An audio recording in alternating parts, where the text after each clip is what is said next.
할렐루야. 아멘. 할렐루야. 아멘. 아멘. 선포해 보겠습니다. 내가 평안할지어다. 내가 평안할지어다. 자녀가 평안할지어다. 가정과 아내가 평안할지어다. 가정이 평안할지어다. 교회가 평안할지어다. 우리 아담장주가 평안할지어다. 우리나라가 평안할지어다. 우리나라가 평안할지어다. 전 세계가 평안할지어다. 평안할 줄로 믿습니까? 아멘. 주님 안에서 됩니다. 잘 됩니다. 갈수록 더 잘 됩니다. 됩니다. 잘 됩니다. 갈수록 더 잘 됩니다. 됩니다. 잘 됩니다. 갈수록 더 잘 됩니다. 아멘.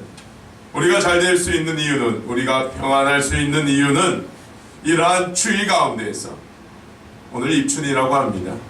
봄이 시작되지만 너무나 춥고 힘든 이 시간 가운데에서도 잘 될 수 있는 이유는 바로 예수님이 계시기 때문입니다. 아멘. 예수님이 계시기 때문입니다. 아멘. 우리 학생들 예수님 잘 믿으시기를 소망합니다. 아멘. 예수님이 우리의 구원자 되십니다. 아멘. 아멘.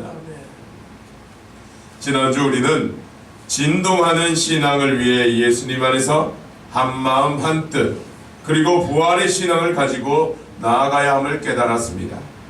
내 생각이나 나의 가치관으로 하나가 되는 것이 아니라 오직 예수 그리스도를 통한 마음과 뜻이 하나가 되어야 하고, 모든 삶에서 예수 그리스도의 부활과 현존을 경험하며 날마다 우리 모든 삶에서 성령 충만한 진동의 역사가 일어나기를 축원합니다. 아멘. 오늘 우리가 읽은 본문, 오늘 이 사건은 왕의 신하의 그 아들이 아픈 가운데 있습니다. 왕의 신하인 아빠가 그 아들이 아팠기 때문에 아들의 아픈 그 병을 치유하기 위해서 오늘 예수님을 찾아왔습니다. 그 예수님을 통해서 오늘 아들이 치유함을 받고 나음을 받는 사건이지요. 여기에 등장한 인물 중 핵심 인물 누구일까요? 물론 가장 핵심 인물은 예수님이지요. 예수님 다음에 중심이 되는 인물을 꼽으라 하면 왕의 신하입니다. 아버지입니다.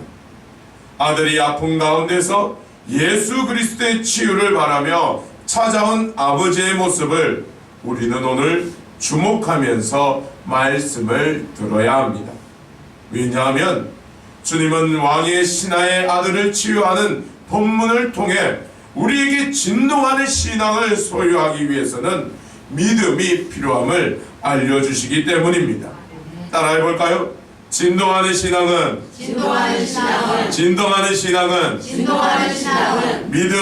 믿음으로부터 이루어집니다. 아멘. 오늘 말씀 50절에서 53절을 함께 믿음으로 읽어보도록 하겠습니다. 오늘 말씀의 50절에서 53절의 말씀입니다. 시작. 예수께서 이르시되 내 아들이 살아있다 하시니 그 사람이 예수께서 하신 말씀을 믿고 가더니 내려가는 길에서 그 종들을 오다가 만나서 아이가 살아있다 하거늘 그 낫기 시작한 때를 물은즉 어제 7시에 열기가 떨어졌나이다 하거늘 그의 아버지가 예수께서 내 아들이 살아있다 말씀하신 그때인 줄 알고 자기와 그 온 집안이 다 믿으리라. 아멘. 믿으십니까? 아멘.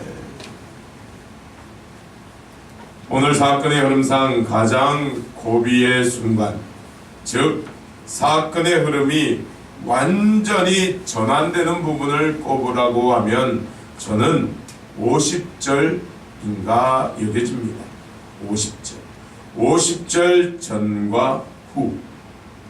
왕의 신하인 아버지의 마음이 50절 이전에는 어떠했을까요? 50절 전에는 아버지의 마음이 어떠했을까요? 아마 불안했을 것입니다. 걱정이 되었을 것입니다. 자녀를 위해서라면 지푸라기라도 붙들고 싶은 간절한 심정이었을 것입니다. 예수님을 만났고 대화도 이루어졌지만 그의 불안감은 감출 수 없었습니다.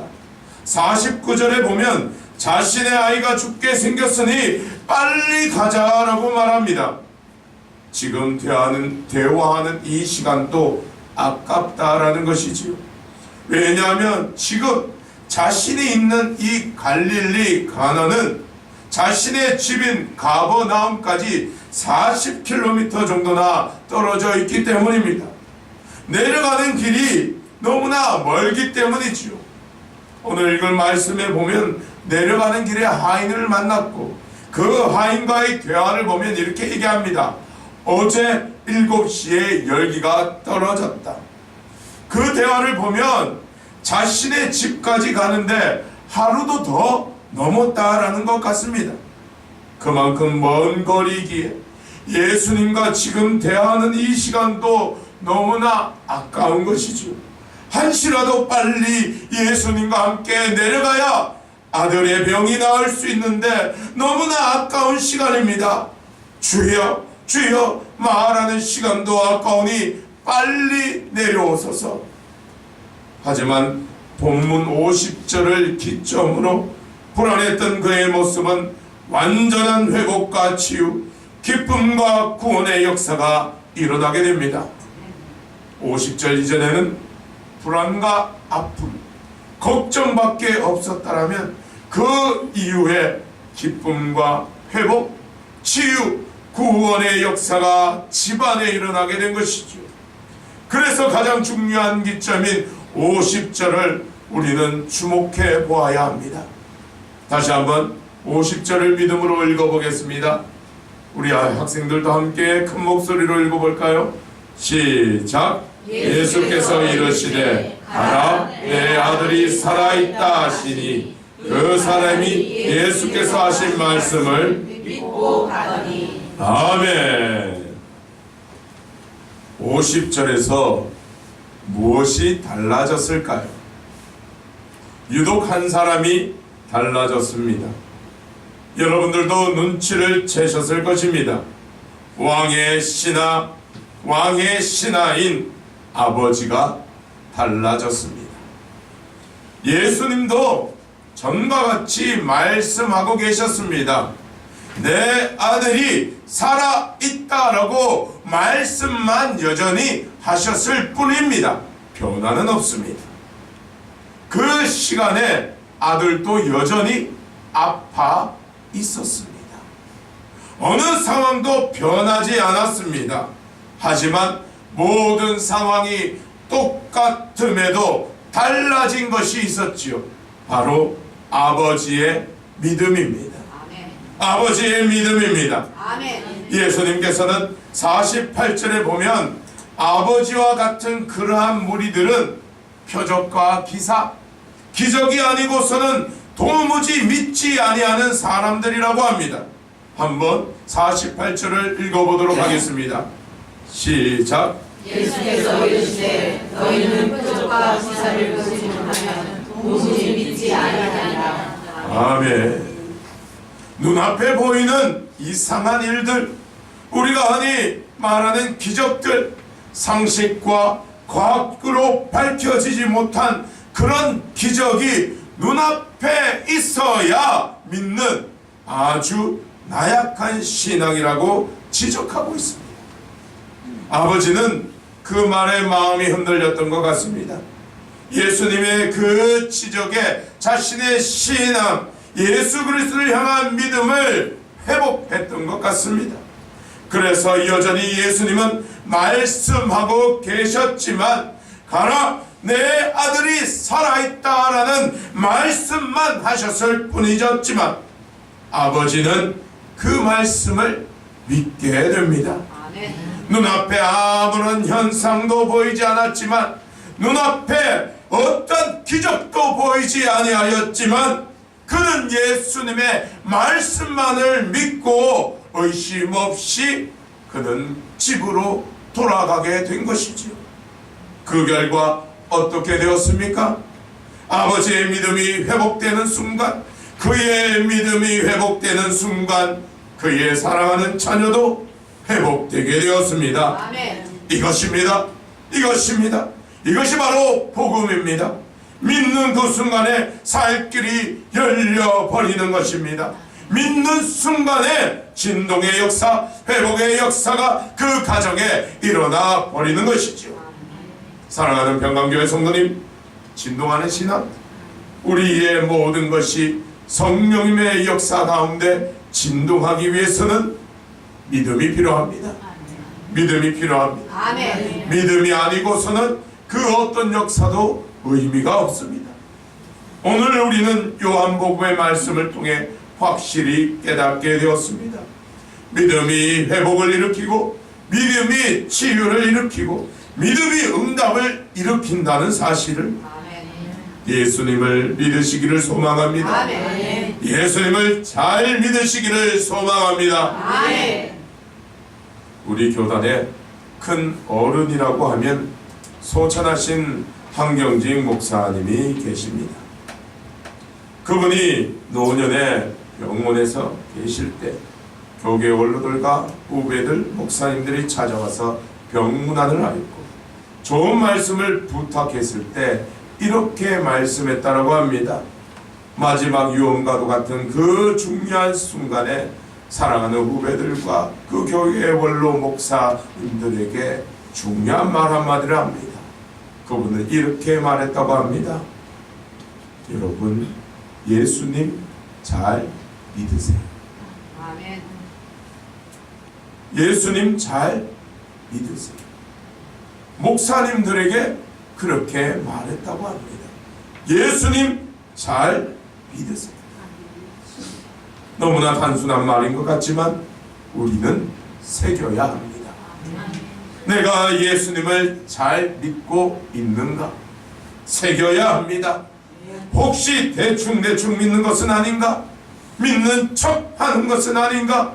믿는지 안 믿는지 나도 모르겠다라고 그러한 무지한 상태에 빠져 있는 것은 아닌가? 정말로 예수님 잘 믿어야 합니다. 예수님만 잘 믿어도 우리에게 능력이 나타납니다. 예수님만 잘 믿어도 그분이 열어놓으신 그 길로 가기에 찬이 넘치는 복이 일어나게 됩니다. 아멘. 매일매일 여러분의 믿음을 시험하십시오. 오늘 믿는다고 내일도 믿겠지라는 안일한 태도를 버리십시오.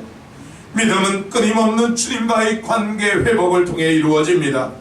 오늘 왕의 신하인 아버지는 갈릴리 가나로 올 때 절망의 끈이 자신을 감싸고 있었다면 이제는 성령의 끊을 수 없는 사랑의 끈으로 그가 연결되었기에 가버나움인 그 집으로 내려갈 때에는 기쁨이 있었습니다. 결코 절망하지 않았습니다. 믿음을 소유한 자는 결코 주님과의 끈을 놓지 않기에 절대로 주저앉지 않습니다. 예수님이 반드시 치료해 주신다는 그 사실을 아버지는 간직하고 있었기에 그의 종을 만났을 때 가장 먼저 한 일이 이것입니다. 낫기를 시작한 때가 언제이냐? 낫기를 시작한 때를 물었습니다. 여기서 물었다라는 의미는 취조하듯이 아주 자세하게 물었다라는 뜻을 담고 있습니다. 학자들은 아버지가 취조하듯이 그 종에게 자세히 물은 이유는 아들의 낳음이 의술에 의해서 낳은 것인지 예수님의 능력에 의해서 낳은 것인지 자세히 알기 위해서였다고 합니다. 그 결과 예수님의 능력임을 더욱더 깨닫게 되면서 자신에게만 머물러 있던 진동의 신앙이 아니라 가정과 집안의 모두에게 미치는 진동의 신앙이 되었습니다. 53절을 함께 믿음으로 읽어보도록 하겠습니다. 시작. 내 아버지가 예수께서 내 아들이 살아있다 말씀하신 그때일지 알고 자기와 그 온 집안이 다 믿으리라. 아멘. 여러분의 것으로 받으시기를 소망합니다. 아멘. 여러분의 것이 되기를 축복합니다. 아멘. 한 사람의 믿음, 한 사람의 믿음이 온 가정과 집안의 믿음으로 확장되는 순간입니다. 예수님은 사도행전에서 확장되는 신앙의 모습을 말씀하셨습니다. 사도행전 1장 8절에 오직 성령이 너희에게 임하시면 너희가 권능을 받고 예루살렘과 온 유대와 사마리아와 땅끝까지 이르러 내 증인이 되리라 라고 말씀하셨습니다. 믿고 성령의 충만함과 권능의 역사를 통해 예루살렘을 넘어서서 유대와 사마리아와 땅끝까지 이르는 확장의 역사, 땅끝까지 진동시키는 믿음의 역사가 일어나게 됨을 예수님은 선포하셨습니다. 이제 말씀을 마치고자 합니다. 믿음은 믿음대로 이루어집니다. 아멘. 다시 한번 외칩니다. 믿음은 믿음대로 이루어집니다. 아멘. 믿으십니까? 아멘. 믿음은 순도 100%만을 요구합니다. 예수님은 1%의 의심도 믿음으로 여기지 아니하십니다. 순금이 99.99%라고 해서 순금이라고 여기며 믿음을 마치 99.99%를 믿음으로 여겨서는 아니 됩니다. 100%가 아니면 믿음은 절대 아닙니다. 100%의 믿음이 아니면 그 믿음은 가짜이며 불량품 믿음이기 때문입니다. 오늘 왕의 신하와 같은 굳건한 믿음, 오직 예수님을 믿는 그 믿음, 여러분들 우리 모두가 소유하셔서 진동시키는 신앙을 통해 치유와 회복 그리고 구원의 역사를 경험하기를 예수 그리스도의 이름으로 축원합니다. 아멘. 기도드리겠습니다.